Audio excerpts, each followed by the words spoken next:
ತತ್ತತ್ ಕಾಲದಲ್ಲಿ ಆ ಸಾಂದರ್ಭಿಕವಾಗಿ ಹೇಳಬೇಕಾದ ಅಂಶಗಳನ್ನು ಅಲ್ಲಲ್ಲೇ ಪ್ರಕಟ ಮಾಡ್ತಾರೆ. ಅಂಥ ಅಂಶಗಳೆಲ್ಲ ಒಳಗೊಂಡಂತಹ ನಮ್ಮ ಸೈದ್ಧಾಂತಿಕ ವಿಚಾರಗಳನ್ನು ಆಳದಲ್ಲಿ ತಿಳಿಬೇಕು ಅಂತಂದರೆ ಬರೀ ಮತ್ತೊಂದು ಮತ ವಿಮರ್ಶೆ ಮಾಡಲಿಕ್ಕೆ ಹೊರಟದ್ದಲ್ಲ ಕೃತಿ ಅದು. ಕಾರಣ ಪ್ರತಿಜ್ಞೆ ಟೀಕಾ ಚಂದ್ರಿಕಾಚಾರ್ಯರು ಹಾಗೆ ಮಾಡ್ತಾರೆ. ಅದನ್ನು ಅವು ಹೇಳಿದ್ದೇ ಹಾಗೆ. ನಮ್ಮ ಬುದ್ಧಿ ಅಂತನ್ನುವ ಧೀಮಂದರ ಮಹಿಭೃತ ಆಮಥ್ಯೋದ್ರಿಯತೆ ನ್ಯಾಯಾಮೃತಂ ವಿಬುಧ ತೃಪ್ತಯೇ. ಸಮಗ್ರ ವೇದಶಾಸ್ತ್ರಗಳನ್ನೆಲ್ಲ ಮಥನ ಮಾಡಿ ಅಮೃತ ಮಥನ ಕಾಲದಲ್ಲಿ ಹಾಗೆ ಅದನ್ನು ಪರ್ವತ ಹಾಕಿ ಮಥನ ಮಾಡಿ ತೆಗೆದವಲ್ಲ ಅಮೃತವನ್ನ, ಹಾಗೆ ನ್ಯಾಯಾಮೃತ ಸನ್ಯಾಯ ಅನ್ನುವ ಅಮೃತವನ್ನ ಮಥನ ಮಾಡಿ ತೆಗೆದುಕೊಡ್ತೇವೆ. ನಮ್ಮ ಸೈದ್ಧಾಂತಿಕ ವಿಚಾರದ ತುಟ್ಟು ತುದಿ ಅಲ್ಲಿದೆ. ಅಂಥ ಕೃತಿ ಇವತ್ತು ಅದ್ಭುತವಾದ ವರ್ಚಸ್ಸದಕ್ಕೆ.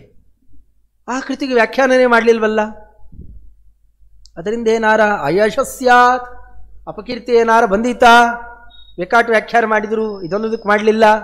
ಯಾಕೆ? ಆ ಕಾಲಕ್ಕೇ ಟಿಪ್ಪಣಿಕಾರರು ಅಂತ ಪ್ರಸಿದ್ಧರಾದ ಮಹಾನುಭಾವರು ಶ್ರೀನಿವಾಸಾಚಾರ್ಯರು, ಬಿದರಳ್ಳಿ ಶ್ರೀನಿವಾಸಾಚಾರ್ಯರು. ಅವರ ತೀರ್ಥ ಅಂತ ಕೂಡ ಬಿರುದನ್ನು ಇಷ್ಟು ಶಾಸ್ತ್ರ ಗ್ರಂಥಗಳಿಗೆ ವ್ಯಾಖ್ಯಾನ ಮಾಡಿದ್ದೀರಪ್ಪ, ನೀವು ತೀರ್ಥ ಅಂತ ಅವರನ್ನು ಕರೆದಿದ್ದರಂತೆ ಮಂತ್ರಾಲಯ ಪ್ರಭುಗಳೇ. ಅವರ ಕಾಲಕ್ಕೆ ಅವೆಲ್ಲ ನಡೆದು ಹೋಗಿದೆ. ಅದನ್ನು ಅವ್ರ ಚರಿತ್ರೆಗಳೆಲ್ಲ ಹೇಳ್ತಾರೆ. ಯಾದವಾರಿಯರ ಮೇಲೆ ಬಹಳ ಅನುಕಂಪ ತೋರಿಸಿದ್ರು ಮಂತ್ರಾಲಯ ಪ್ರಭುಗಳು. ಹೊನ್ನಾಳಿಗೆ ಹೋದಾಗ ಅವರು ಏಕಾಂತದಲ್ಲಿ ತುಂಗಾ ನದಿ ತೀರದಲ್ಲಿ ಇದ್ದು ಏಕಾಂತ ತಪೋ ವಿಶೇಷದಲ್ಲಿ ಮಗ್ನರಾದವರು ಯಾದವಾರಿಯರು. ಅವು ಇಷ್ಟು ತಪಸ್ಸಿನಲ್ಲಿ ಆಸಕ್ತರಾಗಿದ್ದರು ಅಂದರೆ ಮೈ ಚರ್ಮ ಗಿರ್ಮೆ ಎಲ್ಲ ಸಿಪ್ಪೆ ಸುಲಿದು ಮೇಲೆ ಬಿಳಿಚೋಗಿತ್ತಂತೆ. ಅದನ್ನು ನೋಡಿದವರು ಇವರು ಯಾರ್ಯಾರೋ ಎದ್ದಾತದ್ದು ಮಾತುಗಳನ್ನೆಲ್ಲ ಆಡ್ತಾ ಇರಬೇಕು. ಯಾದವಾರಿಯರಿಗೆ ಆ ರೋಗ ಬಂದಿದೆ, ಈ ರೋಗ ಬಂದಿದೆ, ಯಾರು ಹೋಗಬೇಡ್ರಿ. ಸೀದಾ ಅಲ್ಲಿಗೆ ಹೋಗಿದ್ದರಂತೆ ಮಂತ್ರಾಲಯ ಪ್ರಭುಗಳು. ಹೋಗಿ ಅವ್ರನ್ನ ಆಲಿಂಗನ ಮಾಡಿಕೊಂಡು ಭಾಗವತಕ್ಕೆ ನೀವು ಮಾಡಿದ ವ್ಯಾಖ್ಯಾನ ಆಗಲಿ ಅಥವಾ ಕೊಟ್ಟ ನ್ಯಾಯಸುಧಾ ವ್ಯಾಖ್ಯಾನ ಪರಮಾದ್ಭುತ ಅಂತ ಅವರನ್ನು ಆಚಾರ್ಯರ ಗ್ರಂಥಕ್ಕೆ ಟೀಕಾಕೃತ್ಪಾದರ ಗ್ರಂಥಕ್ಕೆ ಒಂದು ಅಕ್ಷರ ಬರಿಬೇಕಾದರೆ ಕೋಟಿ ಕೋಟಿ ಜನ್ಮಗಳ ಪುಣ್ಯ ಬೇಕು. ಎನ್ನೇ ಹೇಳಿದಂತೆ ಪ್ರಾಚೀನ ಚೀರ್ಣ ಪುಣ್ಯೋಚ್ಛಯ ಚತುರತರಾಚಾರತಶ್ಚಾರು ಚಿತ್ತಾನ್ ಅತ್ಯುಚ್ಚಾಂ ರೋಚಯಂತೀಂ ಶ್ರುತಿಚಿತ ವಚನಾಂ ಶ್ರಾವಕಾನ್ ಚೊಜ್ಜ ಚುಂಚೂನ್. ಪಂಡಿತಾಚಾರ್ಯ ಕೇಳ್ತಾರೆ, ಶ್ರಾವಯಾಸ್ಮಾಂಶ್ಚ ಕಿಂಚಿತ್. ಆಚಾರ್ಯರೇ ನಮಗೊಂದೆರಡು ಅಕ್ಷರ ಕೇಳಿಸ್ರಿ ಅಂತ ಕೇಳ್ತಾರೆ. ಹುಡುಗಾಟ ಅಲ್ಲ ಆಚಾರ್ಯರ. ಇವತ್ತಿಷ್ಟು ಕೃತಿಗಳಿದ್ದಾವಲ್ಲ, ನಮಗೆ ಯಾರಿಗೆ ಎಷ್ಟು ಜನಕ್ಕೆ ದ್ವಾದಶ ಸ್ತೋತ್ರದ ಒಂದು ಶ್ಲೋಕದ ಅರ್ಥ ಗೊತ್ತಿದೆ, ಬೇರೆ ಬೇರೆದು ಬೇಡ. ಒಂದು ಅವ್ರು ಮಾಡಿಕೊಟ್ರು ಅಂಬರಗಂಗಾ ಚುಂಬಿತ ಪಾದ ಕಂದುಕಸ್ತುತಿ ಅರ್ಥ ಗೊತ್ತಾ?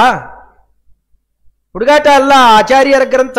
ಇದನ್ನು ವರ ತಗೊಂಡು ಬಂದಿದ್ದಾರೆ ಮಹಾನುಭಾವರು. ವೇದವ್ಯಾಸ ದೇವರು ಅವರಿಗೆ ನೀವು ಭಾಷ್ಯ ಗ್ರಂಥ ನಿರ್ಮಾಣ ಮಾಡಬೇಕು ಅಂತಂದರೆ ಆಚಾರ್ಯರಂದ್ರಂತೆ ನಾನು ಹವ್ಯದಾನಮಿವ ನಿಂದ್ಯತೆ ಶುನೆ ಕಲಿಕಾಲ ಕಾಲಿತ ಗುಣೇ ಧರಾತಲೆ ಸುಜನೋ ನನೂನ ಮಧುನಸ್ತಿ ಯೋಗ್ಯಧೀ. ಈ ಕಾಲದಲ್ಲಿ ಕಲಿಕಾಲದಲ್ಲಿ ಬರೇ ಕೆಟ್ಟ ಕೊಳಕು ವಿಚಾರಗಳಲ್ಲೇ ಆಸಕ್ತಿ ತುಂಬಿಕೊಂಡು ಅವುಗಳನ್ನು ಶ್ಲಾಘನೆ ಮಾಡಿಕೊಂಡು ಭಗವಂತನಿಗೆ ಭಗವದ್ಭಕ್ತರಿಗೆ ದ್ರೋಹ ಮಾಡ್ತಾ ಬದುಕ್ತಾ ಇರುವಂತಹ ಈ ಕಾಲಮಾನದಲ್ಲಿ ಅಮೌಲ್ಯವಾದಂತಹ ದೇವತೆಗಳಿಂದ ಆಸ್ವಾದ್ಯವಾದಂತಹ ಕೃತಿರತ್ನವನ್ನು ನಾನು ಕೊಟ್ಟು ಅದು ಎಷ್ಟು ಕಷ್ಟ ಆಗುತ್ತೆ. ಅದನ್ನು ಕೊಟ್ಟರೆ ಏನಾಗುತ್ತೆ? ಅದರಿಂದ ಲಕ್ಷಗಟ್ಟಲೆ ಖರ್ಚು ಮಾಡಿ ಸೋಮಯಾಗ ಅಂತ ಮಾಡಿ ಸೋಮರಸವನ್ನು ಸಿದ್ಧಪಡಿಸಿ ಅದನ್ನು ಸ್ವೀಕಾರ ಮಾಡಿದರೆ ಸ್ವರ್ಗಲೋಕ. ತೊಗೊಂಡು ನಾಯಿಗೆ ಹಾಕ್ಬಿಟ್ರಿ ಅದನ್ನು. ಈ ತೊಗೊಳ್ರಪ್ಪ, ಇದರಿಂದ ನಿಮಗೆ ಎಲ್ಲ ಸಂಕಷ್ಟಗಳ ನಿವಾರಣೆ ಆಗುತ್ತೆ ಅಂತ ಕೊಟ್ಟರೆ ತೆಗೆದು ಅದನ್ನು ತಗೊಂಡು ಹೋಗಿ ಕಣ್ಣೆದರಿಗೆ ನಾಯಿಗೆ ಹಾಕಿದರೆ ಎಷ್ಟು ಅಪಚಾರವೋ. ನಮ್ಮ ಕೃತಿಯನ್ನು ಅಷ್ಟು ದುರ್ಬಳಕೆ ಮಾಡ್ತಾರೆ. ದಯವಿಟ್ಟು ಸ್ವಾಮಿ ಆ ಅಪ್ಪಣೆ ಕೊಡಬೇಡ. ನಾವು ಇದನ್ನು ಗ್ರಂಥ ನಿರ್ಮಾಣ ಮಾಡಲ್ಲ, ನಾವು ಹೋಗಲ್ಲ. ಮಮಮಂತು ಮಸ್ತು ಭಗವನ್ ಅನುಗ್ರಹ, ಇಲ್ಲೇ ಇದ್ದು ಬಿಡ್ತೇವೆ ನಾವು, ನಮಗೆ ಅನುಗ್ರಹ ಮಾಡಿ ಅಂತ ಕೇಳಿಕೊಂಡಿದ್ದರಂತ ಆಚಾರ್ಯರು. ಹಾಗನಬಾರದರಪ್ಪ, ನೀವೇ ಅಂದುಬಿಟ್ರೆ ಹೇಗದನ್ನು? ಹಾಗನಬಾರದು. ಇದ್ದಾರೆ ವಿಮಲಾನ್ ಮಣೀನಿವ ಗುಣೋಜ್ಜಿತಾನಿವಾನ್ ದಯೆಯ ವಿಶೋದಯ ವಿಶುದ್ಧ ಗೋಗಣೈ. ಕಲ್ಲಿನ ಹರಳುಗಳು ಮಣಿಗಳು ಎಲ್ಲ ಕೆಸರಲು ಹೂತೋಗಿ ಯಾವ್ದು ಅಂತ ಗೊತ್ತಾಗ್ತಾನೆ ಇಲ್ಲ. ಈಗ ನಿಮ್ಮ ಒಳ್ಳೆ ತತ್ವಜ್ಞಾನಪ್ರದವಾದಂತಹ ಗ್ರಂಥರಾಶಿ ಎನ್ನುವ ನೀರಿನಿಂದ ಚೆನ್ನಾಗಿ ತೊಳೆದಾಗ ರತ್ನ ಯಾವುದು ಕಲ್ಲು ಯಾವುದು ಎಲ್ಲ ಗೊತ್ತಾಗಬೇಕು. ಅಂಥವರಿದ್ದಾರೆ. ಅಂತಹ ಜ್ಞಾನಿಶ್ರೇಷ್ಠರನ್ನು ಉದ್ಧಾರ ಮಾಡಬೇಕು. ಇದರ ಮೇಲೆ ವರ ಕೊಡ್ತೇವೆ ನಾವು. ಕಂಡವರು ನಿಮ್ಮ ಗ್ರಂಥವನ್ನು ಹಿಡಿಯೋದೇ ಇಲ್ಲ. ಈ ವೇದವ್ಯಾಸದೇವರು ಕೊಟ್ಟ ಅನುಗ್ರಹ ಎಷ್ಟು ಸತ್ಯ ಇದೆ ಇವತ್ತು. ಇನ್ಯಾರು ಮುಟ್ತಾರ ಅದನ್ನ? ಇನ್ನಷ್ಟು ದ್ವೇಷ ಮಾಡಲಿಕ್ಕೆ ಬಳಕೆ ಮಾಡಿಕೊಳ್ಳಬಹುದೇ ಹೊರತು, ಅದರ ಬಗ್ಗೆ ಅಪಾರ್ಥ ತಿಳ್ಕೊಂಡು ಅಪಪ್ರಚಾರ ಮಾಡಬಹುದೇ ಹೊರತು, ಸರಿಯಾದ ಕ್ರಮದಲ್ಲಿ ಅದನ್ನು ಹಿಡಿಬೇಕು, ಉದ್ಧಾರ ಆಗಬೇಕು ಅಂತಂದರೆ ಅದು ಹುಡುಗಾಟದ ಮಾತಲ್ಲ. ಅದು ಅಂಥ ಅದ್ಭುತವಾದಂತಹ ವರ್ಚಸ್ಸಿದೆ.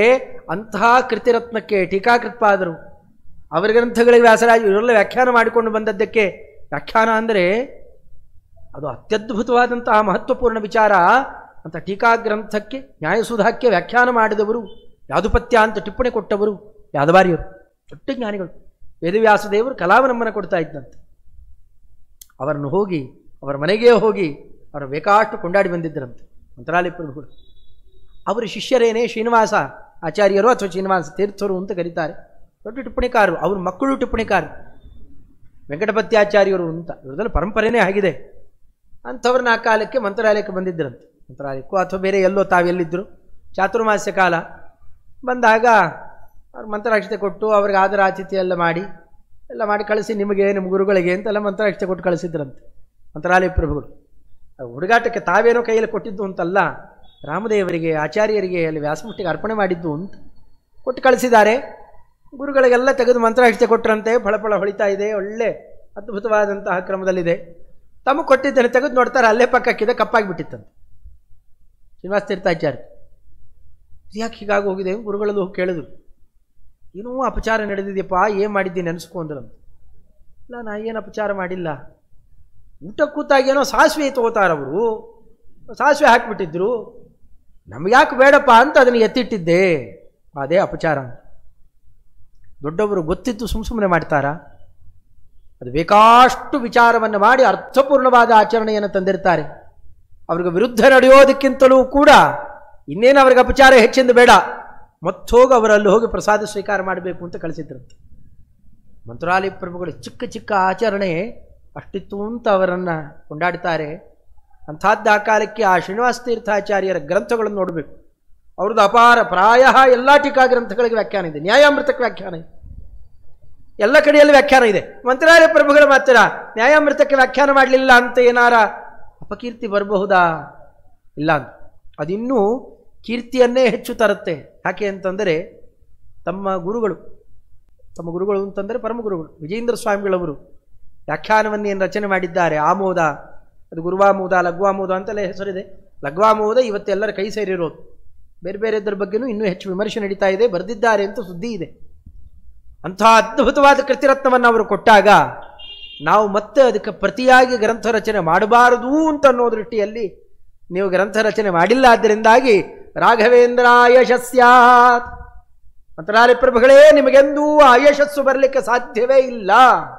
ಗ್ರಂಥ ರಚನೆ ಮಾಡಿದರೂ ಒಂದು ಯಶಸ್ಸೇ, ಮಾಡಲಿಲ್ಲ ಅಂದ್ರೂ ಯಶಸ್ಸೇ. ಋಗ್ಭಾಷ್ಯ ಟೀಕಾಕ್ಕೆ ವಿವೃತಿ ಕೊಡಲಿಲ್ಲ, ಅದು ಯಾಕೆ ಬಿಟ್ಟುಬಿಟ್ರಂತೆ? ಲಕ್ಷ್ಮೀನಾರಾಯಣಾರ್ಯ ತವ ತನಯಮಣಿ ಸತ್ಸು ಸರ್ವೇಷು ಧನ್ಯ. ಅದು ತಮ್ಮ ಮಕ್ಕಳ ರಚನೆ ಮಾಡಲಿ ಅಂತ ಬಿಟ್ಕೊಟ್ರಂತೆ. ಏನ್ರಿ ಸ್ವಾಮಿಗಳಾದವರು ಮಕ್ಕಳ ಮೇಲೆ ವ್ಯಾಮೋಹ ಮಾಡ್ತಾರಾ? ಇಂಥ ವ್ಯಾಮೋಹ ಮಾಡಬೇಕ್ರಿ. ಮಕ್ಕಳು ಉದ್ಧಾರ ಆಗಲಿ, ಪ್ರತಿಯೊಬ್ಬರು ಆಚಾರ್ಯರ ಸೇವೆ, ಟೀಕಾಕೃತ್ಪಾದರ ಸೇವೆ ಮಾಡಲಿ, ಪ್ರತಿಯೊಬ್ಬರೂ ಹೀಗೆ ಉದ್ಧತರಾಗಲಿ ಅಂತ ಬಯಸಬೇಕು. ಆಸ್ತಿ ಸಂಪಾದನೆ ಮಾಡಿ ಅವರ ಹೆಸರು ಬರೆದಿಟ್ಟು ಹೋಗಬಾರ್ದು. ಮತ್ತೆ ಸ್ವಾಮಿಗಳು ಆ ಕೆಲಸ ಮಾಡಬಾರ್ದು ಅಷ್ಟೇ ಹೊರತು ಇದು ತಪ್ಪಲ್ಲ ಅಂತಾರೆ. ಸತ್ಸು ಸರ್ವೇಷು ಧನ್ಯ, ಎಂತಹ ಧನ್ಯರು ನಿಮ್ಮ ಅಂತಹ ಪರಮಾನುಗ್ರಹವನ್ನು ಪಡೆದರಲ್ಲ. ಆ ಥರ ಕೆಲವರು ಮಾತ್ರ ವರದೇಂದ್ರ ಸ್ವಾಮಿಗಳವರ ಮಾತಿನಲ್ಲಿ ಆಡಿದ್ದಾರೆ. ಸಪ್ತಮೋ ವರದೇಂದ್ರೋ ಭವಿಷ್ಯತಿ ಅಂತ, ಸಪ್ತಮೋ ಮತ್ಸಮೋ ಯೋಗಿ ವರದೇಂದ್ರೋ ಭವಿಷ್ಯತಿ ಅಂತ ಅವ್ರಿಗೆ ಬಹಳ ಅನುಗ್ರಹ ಮಾಡಿದ್ದಾರೆ. ಅದಂದರೆ ಇಷ್ಟೆಲ್ಲ ಗ್ರಂಥ ರಚನೆ ಮಾಡಿ ರಾಶಿ ತುಂಬಿಟ್ಟಿದ್ದೀರಲ್ಲ, ಯಾರು ಕುತ್ಕೊಂಡು ಓದಬೇಕಿದ್ದೀನಲ್ಲ ಅಂತ ಕೇಳಿದರೆ ಮುಂದೊಬ್ಬರು ಬರ್ತಾರೆ, ಸುಮತಿ ಅಂತ ಬರ್ತಾನೆ, ಆತ ಅಧ್ಯಯನ ಮಾಡ್ತಾರೆ. ಸುಮತೀಂದ್ರ ತೀರ್ಥ ಶ್ರೀಪಾದಂಗಳವರು ಅಂತ ಬಂದಿದ್ದಾರೆ. ಅದು ನೀವೇ ಹೆಸರಿಗೆ ತಕ್ಕಂತೆ ಅದ್ಭುತವಾದಂತಹ ವರ್ಚಸ್ಸು. ಭಾವರತ್ನ ಕೋಶಗಳು ಅಂತ ಅವರ ಗ್ರಂಥಗಳು. ಸಾಹಿತ್ಯ ಜ್ಞಾನ ಆಗಲಿ, ಶಾಸ್ತ್ರ ಪಾಂಡಿತ್ಯ ಆಗಲಿ, ಒಂದೊಂದು ಕೃತಿರತ್ನಗಳನ್ನು ಕೊಟ್ಟಿದ್ದಾರಲ್ಲ. ಗೀತಾ ಭಾವರತ್ನ ಕೋಶ, ಶ್ರೀಮದ್ಭಾಷ್ಯಕ್ಕೆ ಟೀಕಾ ಭಾವರತ್ನ ಕೋಶ, ಎಂಥೆಂಥ ಕೃತಿಗಳನ್ನು ಕೊಟ್ಟು ಎಲ್ಲ ಕೊಟ್ಟು ಮಂತ್ರಾಲಯ ಪ್ರಭುಗಳ ವಿಚಾರವನ್ನು ನಾವು ಹೀಗೆ ಹಿಗ್ಗಿಸಿದ್ದೇವೆ ಅಂತಂತ. ಅಂಥ ಅದ್ಭುತವಾದ ಪಾಂಡಿತ್ಯ ಇವೆಲ್ಲ ಮಂತ್ರಾಲಯ ಪ್ರಭುಗಳಿಂದ ಅನುಗ್ರಹೀತರಾದ ಅವರ ಮುಂದಿನ ಆಕೃತಿ. ಆ ಹೆಚ್ಚಿನ ಬೇಕಾದ್ರೆ ಆಮೇಲೆ ನೋಡೋಣ ಅದನ್ನು. ಅಂಥದ್ದು ಆ ಕ್ರಮದಲ್ಲಿ ಗ್ರಂಥ ರಚನೆಯನ್ನು ಅಲ್ಲಿ ಋಗ್ಭಾಷ್ಯ ಟೀಕಾಕ್ಕೆ ರಚನೆ ಮಾಡೋಲ್ಲ. ಮಂತ್ರಾರ್ಥ ಮಂಜರಿ, ಋಗರ್ಥ ಮಂಜರಿ ಅಂತ ಬರೆದು ಬಿಡ್ತಾರೆ, ಕೊರತೆ ಇರಬಾರ್ದು. ಆದರೆ ಈ ಕ್ರಮದಲ್ಲಿ ಬರಲಿಲ್ಲ. ಯಾಕೆಂದರೆ ನಾವು ರಚನೆ ಮಾಡಿದ್ವಿ ಅಂತಂದರೆ ಮುಂದಿನ ಜನಾಂಗ ಅದು ಮತ್ತೆ ಲಕ್ಷ್ಮೀನಾರಾಯಣಾಚಾರ್ಯ ಕೃತಿಯನ್ನು ತಗೊಳ್ಳೋದೇ ಇಲ್ಲ. ಅದೊಂದು ದೊಡ್ಡ ಸಾಧನೆ. ಗ್ರಂಥ ರಚನೆ ಆಗಿಬಿಟ್ರೆ ದೊಡ್ಡದು, ಅದು ದೊಡ್ಡದಲ್ಲ, ಅದು ಮೂಲೆಗೆ ಬೀಳಬಾರ್ದು. ಆ ಗ್ರಂಥವನ್ನು ಸಾತ್ವಿಕರು ಸಜ್ಜನರು ಪಾಠ ಪ್ರವಚನದಲ್ಲಿ ಬಳಕೆ ಮಾಡಿದಾಗ ಸ್ವಾಮಿ ಇಂಥ ಜ್ಞಾನಿಗಳ ಅನುಗ್ರಹದಿಂದ ಇವತ್ತು ನಮಗೆ ಈ ವಿಚಾರ ಹೊರಗೆ ಬಂತು ಅಂತ ಅವರಲ್ಲಿರುವಂತಹ ಮಹತ್ವವನ್ನು ದೇವರಿಗೆ ಅರ್ಪಣೆ ಮಾಡಿದರೆ ಅವರಿಗೆ ಪರಮಾನುಗ್ರಹ ಮಾಡ್ತಾನೆ ಭಗವಂತ. ಅದಕ್ಕೆ ಪ್ರಚಯ ಅಂತ ಕರೀತಾರೆ. ಪ್ರಚಯ ಅಂತಂದರೆ ಪಾಠ ಪ್ರವಚನದಲ್ಲಿ ಹೆಚ್ಚು ಪ್ರಚಾರದಲ್ಲಿ ಬರಬೇಕು, ಸಜ್ಜನರು ಅದನ್ನು ಅನುಮೋದನೆ ಮಾಡಬೇಕು, ಅದಕ್ಕೆ ಮಹತ್ವ. ಆ ಮಹತ್ವ ಬರಲಿ ಅನ್ನೋ ದೃಷ್ಟಿಯಲ್ಲಿ ಆ ರೀತಿಯಾದ ಭಗವಂತನ ಮುಖ್ಯಪ್ರಾಣದೇವರ ಅನುಗ್ರಹ ಆಗಲಿ ಅಂತಲೇ ಮಂತ್ರಾಲಯ ಪ್ರಭುಗಳು ಸ್ವಯಂ ತಾವು ಗ್ರಂಥ ರಚನೆ ಮಾಡಲಿಲ್ಲಂತೆ. ಇದು ನೈಜ ಶಿಷ್ಯವಾತ್ಸಲ್ಯ ಇದು.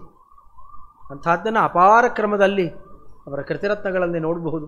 ಹೀಗೆ ಕೃತಿಯನ್ನು ರಚನೆ ಮಾಡಿದರೂ ಮಾಡದೇ ಇದ್ದರೂ ಅಲ್ಲೆಲ್ಲ ಕಡೆಯಲ್ಲೂ ಕೂಡ ತಮ್ಮ ಅದ್ಭುತವಾದಂತಹ ಮಹತ್ವವನ್ನು ತೋರಿಸ್ತಾ ತಮ್ಮ ಅದ್ಭುತವಾದ ಕೃತಿಗಳನ್ನು ತಮ್ಮ ಆಕೃತಿಗಳೇ ಆಗಿ ಬಿಟ್ಟು ಹೋಗ್ತಾರೆ.